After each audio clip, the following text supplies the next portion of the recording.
Mon chat, toutes les fois que je commence à filmer, il vient tout le temps comme s'en mêler. Hein?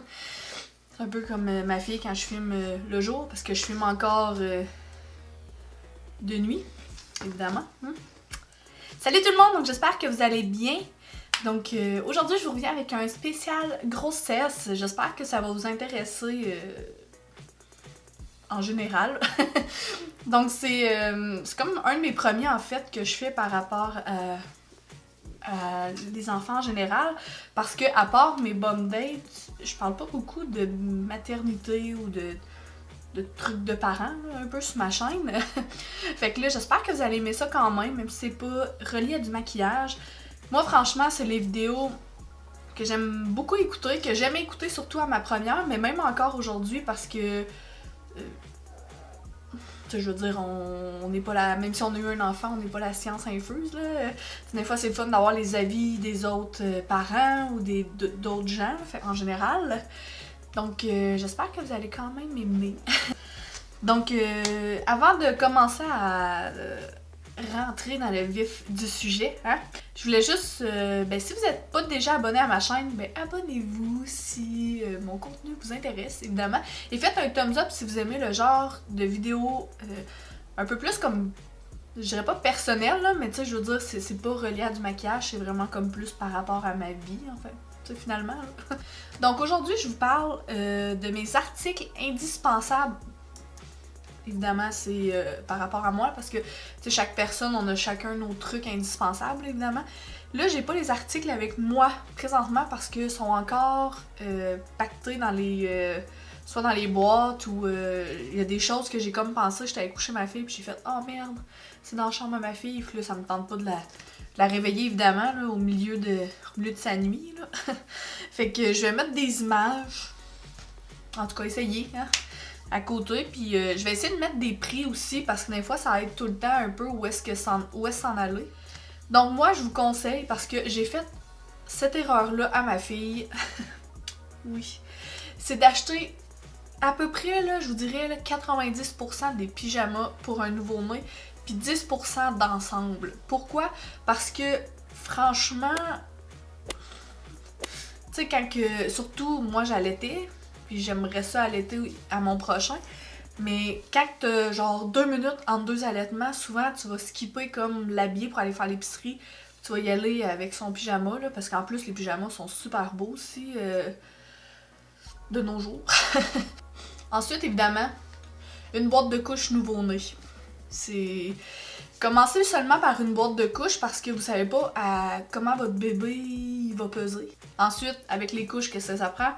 Des lingettes. Là, ça ici, c'est dans le cas où est-ce que vous y allez pas dans la lignée écologique. Ce qui veut dire couches lavables, puis des barbouillettes aussi, là. Mais si vous faites ça, je vous lève mon chapeau, là, franchement, là. Bravo, là. Moi, j'ai juste pas le goût, pis en plus, c'est ça. J'ai pas le goût pis pas le courage de rentrer là-dedans. Fait que franchement, ceux-là qui rentrent là-dedans, là, bravo. Mais sinon, des lingettes, ça, je vous les conseille si vous avez un Costco près de chez vous. Achetez les lingettes au Costco parce qu'on s'en sert tellement pour mille et une façons, là. Ensuite, ça, moi, c'est vraiment un article qui est essentiel pour moi. Mais tu sais, vous pourriez très bien le skipper, là, finalement, là. C'est un filet pour le bain, puis un petit bain, parce que je trouve ça super pratique. Le petit bain, surtout parce que, à moins que vous donnez les bains dans le lavabo, mettons, là, mais sinon, t'as pas besoin d'être penché. Tu peux vraiment comme être debout, puis le laver. Puis le filet, parce que je trouvais ça vraiment moins stressant, surtout en tant que parent de premier enfant, tu sais, parce que t'as pas besoin de le tenir, puis... Tu sais, faut que tu restes proche, là. Je veux dire, tu le mets pas dans le filet, tu t'en vas pas. Tu sais, on se comprend, là. Tu restes à côté.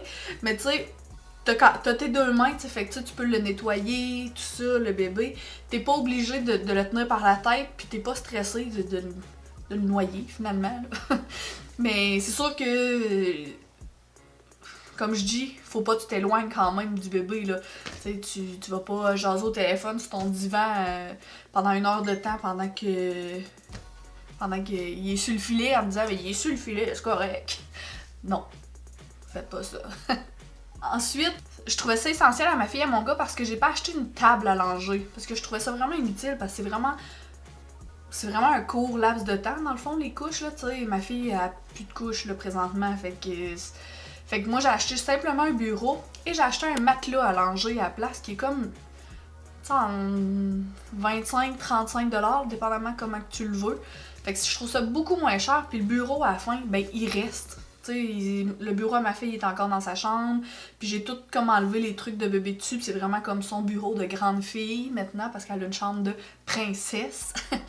Puis mon gars, ben tu sais, il va pouvoir garder le bureau après aussi. Fait que ensuite, le prochain c'est des petites couvertures fines. Là, à emmaillotage, je suis pas sûre si je le dis comme il faut. C'est comme ça, c'est dans la chambre à ma fille présentement. J'ai pas pensé. Mais ça se vend souvent en kit de 3, puis vous pouvez les trouver, il y en a chez Winners, il y en a un peu partout. C'est vraiment des couvertures tellement pratiques parce qu'au début, ils te conseillent d'emmailloter ton bébé, puis là c'est de voir si ton bébé aime ça ou pas, évidemment. Fait que tu t'essayes quelques nuits, puis tu checks s'il aime ça ou pas, là. Habituellement, il aime ça parce que quand il était dans notre ventre, ben il était comme plus serré, fait que là, si tu le mets dans le lit... dans la bassinette, souvent c'est comme trop grand. Fait qu'il aime ça être emmailloté, mais certains bébés parfois qui préfèrent dormir en étoile. Donc, mais ces couvertures-là sont tellement pratiques pour à peu près tout, là, parce qu'elles sont fines. Tu sais, moi, je la traînais même dans son sac à couche parce qu'elle est grande. Fait que si t'allaites, pis t'es comme moins à l'aise d'allaiter ouvertement chez les gens, mais tu sais, tu peux te cacher avec la petite couverture le temps qui se pogne après le mamelon. Puis que, tu sais, après ça, tu peux comme plus décacher, mais tu sais, pendant que tu te prépares, si tu veux pas que tout le monde voit tes seins, mais tu peux te cacher dans ta couverture. C'est vraiment, là, les couvertures-là sont merveilleuses. Ensuite, moi, ça, pour moi, c'est un essentiel parce que, surtout pour le premier bébé, parce que t'as tellement peur de pas te réveiller pendant qu'il pleure, mais c'est des moniteurs, puis pas besoin d'avoir le kit là, avec le pad qui vérifie si ton bébé bouge ou tout ça. C'est juste un moniteur, finalement. Ensuite, moi j'ai écrit le siège à rebond. Je vais vous le montrer ici, mais c'est super pratique ça. Nous on avait ça, puis on avait... je sais pas comment ça s'appelle en vrai, là, mais nous on appelle ça le swing cul. C'est très beau, mais ma fille préférait être dans le petit siège portatif que le swing cul. Mais ça, c'est encore là, ça dépend d'un bébé à l'autre. Mais qu'est-ce qui est pratique avec le petit siège à rebond, c'est qu'il est moins cher, puis qu'il est transportable. Fait que tu sais, mettons, tu vas faire comme nous autres quand on soupait, on l'emmenait avec nous sur le comptoir, parce qu'on soupe au comptoir, ben avant on soupe au comptoir, maintenant on soupe à la table. Mais quand on était juste moi puis mon chum, finalement, on l'amenait au comptoir, ou quand tu fais à manger, tu peux l'amener avec toi, ou tu vas prendre ta douche, tu l'amènes dans la salle de bain. Ensuite, évidemment, là, je vous étonnerai pas avec celui-là, mais un siège d'auto. Hein? En fait, ils te laissent même pas partir de l'hôpital sans ton siège d'auto. Ça le prend, ils veulent vérifier si tu mets comme il faut les sangles et tout. Puis avec ça, surtout si votre bébé est né dans l'été, si vous voulez sortir un peu, une poussette. Fait que je vous conseille d'acheter un peu le kit qui vient de vérifier dans les magasins, puis d'acheter le kit parce qu'il faut que tu t'assures que ton siège d'auto clip après ta poussette, évidemment. Là. Mais t'sais, pour moi, surtout moi, j'ai accouché l'été, puis j'ai quand même commencé à prendre des marches assez tôt. Fait que je trouve ça fait du bien à m'emmener de sortir de la maison. Là. Fait que ça, je vous le conseille à 1000%. Celui-là aussi, je vous étonnerai pas avec celui-là, mais un sac à couche. Puis ça, vraiment, là, c'est essai-erreur. Tu sais, comme le sac à couche de ma fille, il s'en va aux poubelles. Franchement, là, je l'ai vraiment pas aimé. Il était comme trop gros, je sais pas, puis là, pourquoi je le donne pas, puis je le mets aux poubelles, c'est parce que ma fille a comme vomi dessus, mais beaucoup, là, tu sais, je suis rendue, je pense, à son 4e lavage, puis il y a toujours une tonne de vomi dessus, puis c'est comme dans toutes les petites poches, fait que c'est pour ça que je le donne pas, sinon je l'aurais mis à donner, mais je pense pas que quelqu'un veut laver le vomi de ma fille. Fait que, mais là, j'ai acheté un plus petit sac à couche pour mon gars, que je vais montrer dans les vidéos à venir parce que j'ai l'intention de faire une vidéo ce que j'apporte moi à l'hôpital, ma valise, puis une vidéo ce que j'apporte pour mon gars. Je sais pas, je vais les mettre ensemble ou séparés, dépendamment de la longueur, pour que la vidéo fasse comme 40 minutes. Mais j'ai racheté un sac à dos, un sac à couche, Mais ça, c'est vraiment essai-erreur. Puis vous n'êtes pas obligé de payer une centaine de dollars pour acheter un sac à couche. Tu sais, je veux dire, si vous êtes à plus petit budget, vous allez vous chercher un sac à dos au Walmart d'école, mettons, là. Puis ça va faire en masse la job, dans le fond, là. On n'a pas besoin du kit intense de sac à couche à genre 150$, là. C'est pas vrai, là. Ça, c'est des fausses à croire qui nous rentrent dans la tête. Ensuite, encore là, moi je parle parce que ma fille a tellement la peau fragile. Mais un bon savon à linge doux pour les enfants, moi je vous conseille encore, si vous êtes proche d'un Costco, il y a comme la grosse canisse Costco pour le savon à enfants. Puis je suis encore dessus, en fait, il va falloir que j'aille en acheter un autre parce que je commence à être à la fin, mais ça va faire presque 3 ans que je l'ai. Fait qu'il t'offre vraiment, vraiment, vraiment longtemps. Ensuite, ça pour moi, là, ça a été ma découverte, là, franchement. C'est un espèce de sleeping bag pour la coquille, en fait. Puis ça, c'est super pratique, là. Je vous conseille tellement ça au lieu d'acheter une soude d'hiver, en fait, là. Franchement, ma fille avait une soude d'hiver. On s'était fait acheter une soude d'hiver, puis je pense qu'on l'a même pas mis une fois. Pour être franche, là. Bon, il a tout le temps mis la doublure à coquille parce que c'est tellement pratique. T'as pas besoin vraiment de l'habiller à l'intérieur. Tu sais, justement, en pyjama, tu le mets dans son pyjama, tu mets une tuque, évidemment. Puis nous autres, on mettait souvent une couverte en polar pour être sûr qu'elle ait pas froid, là, avec nos hivers québécois si l'air rentre. Puis tu fermes ça, puis tu t'en vas faire tes affaires. Puis surtout, tu sais, si, comme nous, des fois, quand on descend en Abitibi ou peu importe, là, tu sais, c'est quand même une longue route. Fait qu'on avait juste besoin de dézipper le truc, enlever la couverture, puis tu sais, était bien. Dans le fond, quand tu vas magasiner, tu dézippes ça, t'enlèves la couverture. Tu sais, t'as pas besoin de te battre, puis d'enlever le manteau, d'enlever ci, d'enlever ça. Fait que moi, ça, j'ai trouvé ça tellement pratique. Puis si t'as besoin, mettons, d'aller à l'épicerie, mais ça te prend pas une demi-heure à habiller avant d'aller à l'épicerie. Tu sais, t'as juste besoin, c'est fait, puis t'es prête à partir. Si ton bébé est né en été ou peu importe, un filet anti-mouche. Tout, on l'a pris à notre dépens, en fait, parce que dans le fond, on s'occupait de préparer le terrain pour la piscine, puis ma fille était dans sa poussette.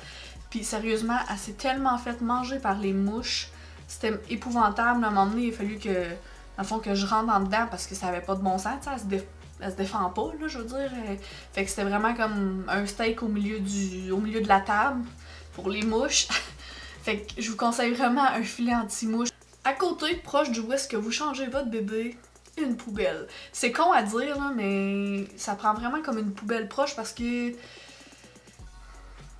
t'as pas envie de traîner la couche pleine de caca qui pue partout, pis t'as pas envie de la mettre dans la poubelle de la cuisine non plus, tu sais. Fait que nous autres, on a vraiment comme une... Puis c'est con là aussi à dire, nous autres, on n'a pas acheté la poubelle à couche, on a acheté une petite poubelle. Puis ça, je trouve ça vraiment pratique, tu sais, oui, tu la changes plus souvent, mais au moins ça pue pas dans la chambre parce que, tu sais, une grosse poubelle, à un moment donné, ça finirait par sentir mauvais, puis tu finirais par la changer aussi souvent, mais elle serait tout le temps comme vide dans le fond. Fait que nous autres, on a acheté vraiment une petite poubelle, puis c'est super pratique, puis on la change, tu sais, quand même assez régulièrement. Je veux dire, une fois ou 3 jours, puis c'est correct comme ça, parce que quand tu l'ouvres, ça dégage des fortes odeurs, on va se le dire. Puis le dernier, ça, j'ai vraiment appris à ma fille, parce que, tu sais, je n'avais une, mais je le faisais pas. Une pompe à nez, puis les coupons. Les coupons un peu plus tard, parce que les ongles, faut pas que tu coupes les ongles d'un bébé naissant. Je sais pas si vous le saviez, là, mais c'est parce qu'ils sont comme collés sur la peau un peu. Fait que c'est pour ça qu'ils disent de mettre des mitaines, pour qu'ils se graffinent. Mais la pompe à nez, vraiment, là, c'est un miracle. Donc ça, tous ces items-là, pour moi, c'est vraiment mes indispensables à moi. Ça se peut que j'en ai oublié. Ça se peut qu'il y en a que vous dites comme... C'est pas nécessaire à mon bébé. C'est sûr que c'est pas tous des trucs qui sont nécessaires. Tu sais, je veux dire, s'il vous manque le siège à rebond, votre bébé va grandir quand même. Il mourra pas en cours de route, puis il sera pas malheureux plus tard, plus que mes enfants. Hein? Mais c'est juste, tu sais, pour moi, je trouvais que c'était des trucs pour me sauver la vie un peu, pour m'aider dans cette grosse aventure qui est la maternité, les enfants, être parent et tout. Donc, j'aimerais ça que vous m'inscrivez, vous, qu'est-ce que vous trouvez essentiel pour vos enfants? Qu'est-ce que vous trouvez pas essentiel aussi dans ce que j'ai écrit ou en général aussi? Parce qu'il y a des choses que quand tu vas au magasin, t'es comme... tu roules un peu des yeux parce que tu te dis, voyons donc, ça n'a pas de bon sens, là. C'est vraiment acheté pour acheter à un moment donné, là. Mais c'est ça. Donc c'est tout pour la vidéo d'aujourd'hui. J'espère que vous avez aimé, même si c'est pas relié au maquillage. Et on se revoit pour une prochaine vidéo. Bye!